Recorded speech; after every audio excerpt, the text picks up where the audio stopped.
Larry DeVito has seen a lot of baseball games here at Target Field, but not as many football games. You've been here at Target Field since this place opened more than a decade ago. How fun is it just to see an environment like this transform into a football field as well? Oh, I don't know if fun's the right word. It is exciting. I say this type of atmosphere versus concerts is more motivating to my staff because it's a sport. This is a fun challenge for us. We're excited about it. Well, the fact too, baseball was still played here this week, and you still had to transform this into a football field. I think the biggest question that's asked is how long does it take to transform this field, and at the same time, how many crew do you need to make this possible? Well, we had the game Wednesday and at around 3 and did some cleanup. So from I think about 5 to 8, we had a mini excavator in, a friend of ours, and he took the mound out with the mini excavator, and guys on my crew shoveling it into golf carts and hauling it out. So that's 6 tons of compacted clay that had to come out. That took a few hours. But that kind of got us rolling. We got the mound leveled out.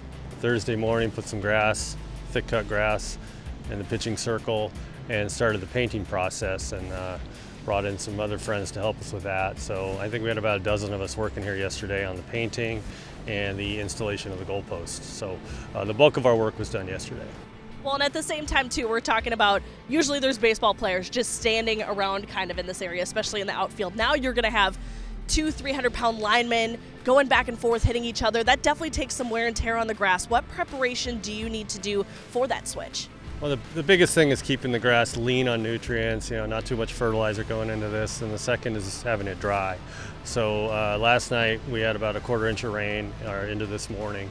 We had the entire football field tarped, so we had 2 full-size infield tarps from end zone to end zone to keep the field dry. Now the areas off the field are pretty wet, but that's not an issue, so we're in good shape.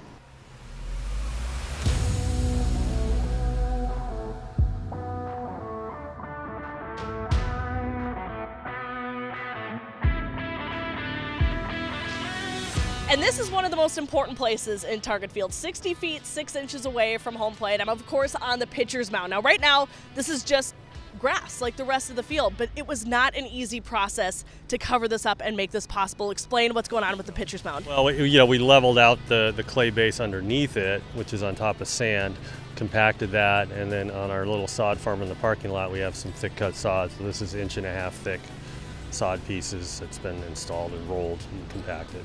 You said 3 hours, correct? 3 hours to take the mound out, and it ended up being close to 3 hours to kind of get this install done on top of that, so it was 6 hours. Do you think when players are even out here on the field that they're processing, yes, they're at Target Field and all this, but that they're at specific places? Because we were kind of talking about the dirt, too. The dirt is the same. The pitcher's mound, there's a little bit of a circle here, but there's still the baseball atmosphere. Oh, they'll notice. I mean, it's the diamond. It's not as if we put grass everywhere, so it's going to be like, okay, wide receiver setting up at second base. It's pretty unique. But we're going to have enough moisture in it so it's not too hard for the guys falling on it, but not so wet that they're slipping and sliding on it. So there's a balance factor there.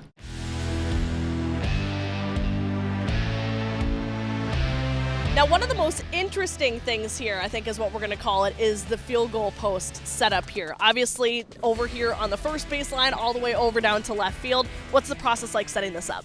Well, these are NCAA spec goalposts, so it's not as if they're any different to the playability of the field. But essentially, what they are is like practice field goalposts. So we don't have anchors in the ground because on this end of the field, I've got heating system pipes, and on that end of the field, I've got our water recycling cistern. So what it is, it's a 2-inch thick steel plate, 4 feet by 4 feet, that acts as the weight, and then it's a lighter weight steel on the crossbar and posts. So it has a mechanism where you can bring it out on wheels, and you set it in place, you level it, check your height at 10 feet, and you're ready to go. Now, Larry, this is the 3rd football game that's been at Target Field. What have you learned from those other 2 experiences to make this time with SDSU the best so far? Well, I think some of it's knowing what the needs are for the team's pregame and in-game, and where it impacts parts of our baseball field. Some of the stuff that happens on the sidelines on a football field. All right, where's the kicker going to practice? Do they want a stationary bicycle? The D3 schools we had in here brought a lot more players than we'll see tomorrow, and they were all over the place. So, you learn things like that. But as far as the game itself, it's really about managing the moisture on the field, and hopefully you go into the game on a nice sunny day and get it done. All right, Larry DeVito, the man behind the magic, making this all possible at Target Field. Larry, thanks so much for your time. Thank you. Great to have you.